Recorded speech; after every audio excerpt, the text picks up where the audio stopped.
बिस्मिल्लाहिर्रहमानिर्रहीम। अस्सलामुअलैकुम। तमाम देखने और सुनने वालों को मेरा खलूस भरा सलाम।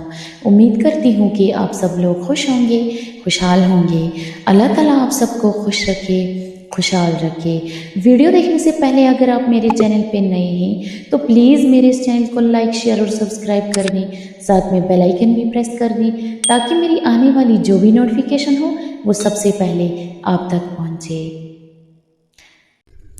चलिए शुरू करते हैं फिर हम आज की वीडियो।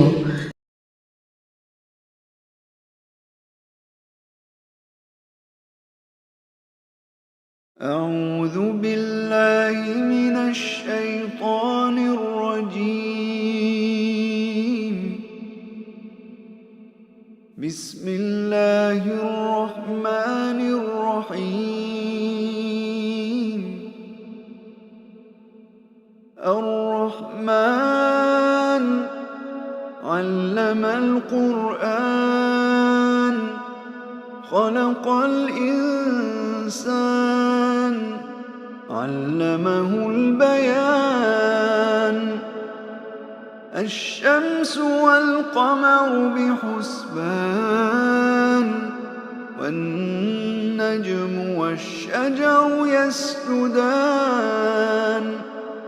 वस्समाअ रफ़अहा ववضعल मीज़ान अल्ला तطغوا في الميزان وأقيموا الوزن بالقسط ولا تخسروا الميزان والأرض وضعها للأنام فيها فاكهة والنخل ذات الأكمام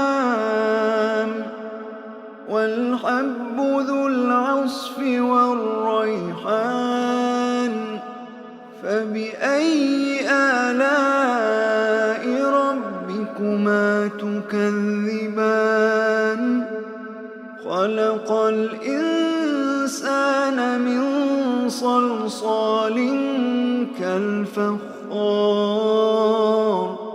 وخلق الجان من مارج من نار فبأي آلاء ربكما تكذبان رب المشرقين ورب المغربين فبأي آلاء ربكما تكذبان مرج البحرين يلتقيان بينهما برزخ لا يبغيان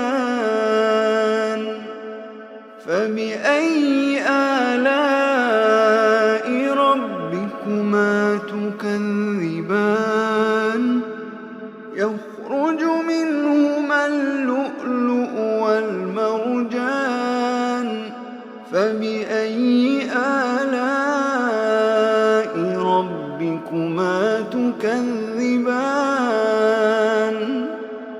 وله الجوار المنشآت في البحر كالأعلام فبأي آلاء ربكما تكذبان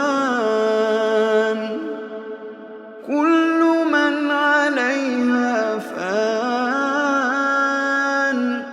ويبقى وجه ربك ذو الجلال والإكرام فبأي آلاء ربكما تكذبان يسأله من في السماوات والأرض كل يوم هو في شأن فبأي آلاء ربكما تكذبان سنفرغ لكم أيها الثقلان فبأي آلاء ربكما تكذبان يا معشر الجن والإنس إن استطعتم أن تنفذوا من أقطار السماوات والأرض فانفذوا لا تنفذون إلا بسلطان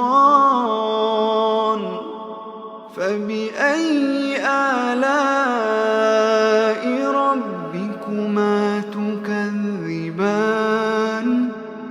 يرسل عليكما شواظ من نار ونحاس فلا تنتصران فبأي آلاء ربكما تكذبان فإذا انشقت السماء فكانت وردة كالدهان فبأي آلاء ربكما تكذبان فيومئذ لا يسأل عن ذنبه إنس ولا جان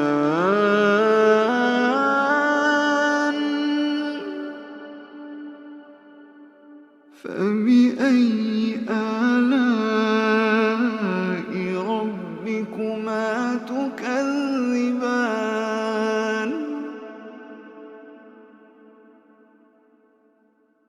يعرف المجرمون بسيماهم فيؤخذ بالنواصي والأقدام فبأي آلاء ربكما تكذبان هذه جهنم التي يكذب بها المجرمون يطوفون بينها وبين حميم آن فبأي آلاء ربكما تكذبان ولمن خاف مقام ربه جنتان فبأي آلاء ربكما تكذبان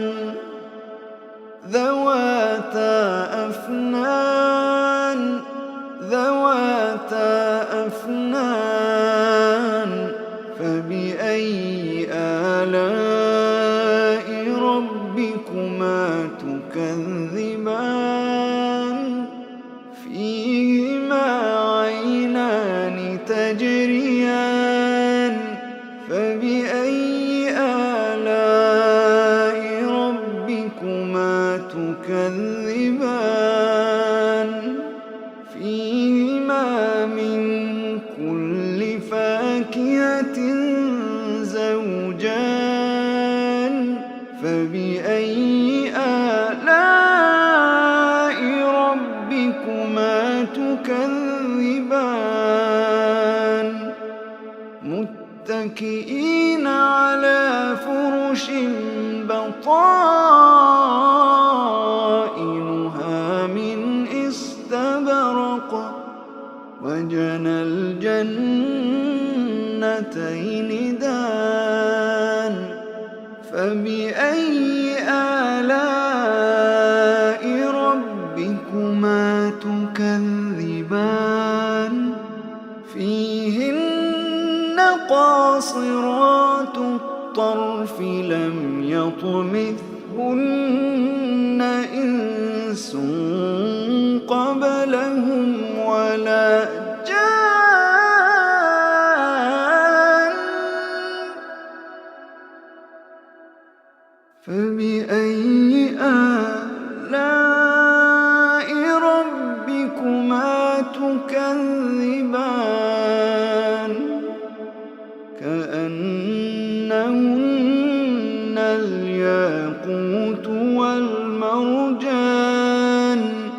فبأي آلاء ربكما تكذبان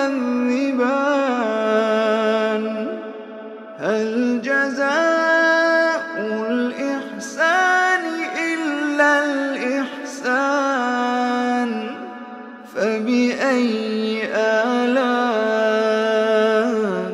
ربكما تكذبان ومن دونهما جنتان فبأي آلاء ربكما تكذبان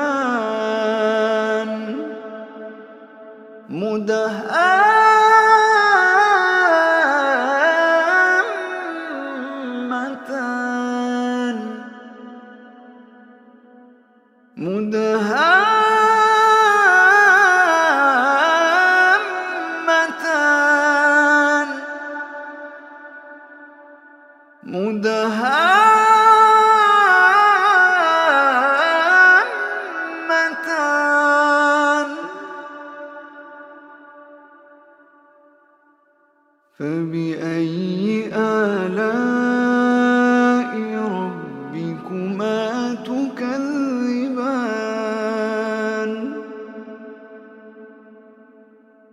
فيهما عينان نضاختان فيهما عينان نضاختان فبأي آلاء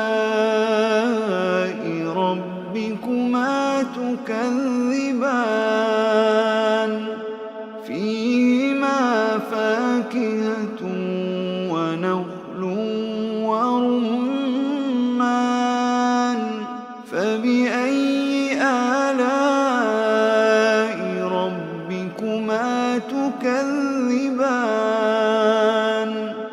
فيهن خيرات حسان فبأي آلاء ربكما تكذبان حور مقصورات في الخيام حور مقصورات في الخيام فبأي آلاء ربكما تكذبان لم يطمثهن إنس قبلهم ولا جان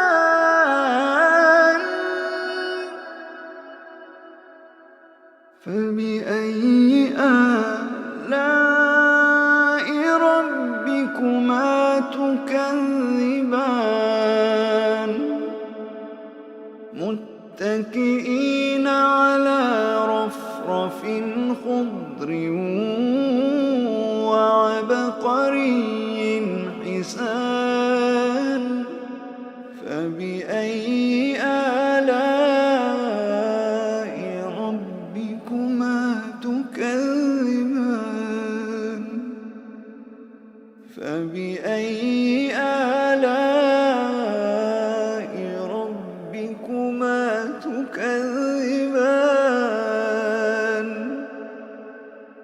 تبارك اسم ربك ذي الجلال والإكرام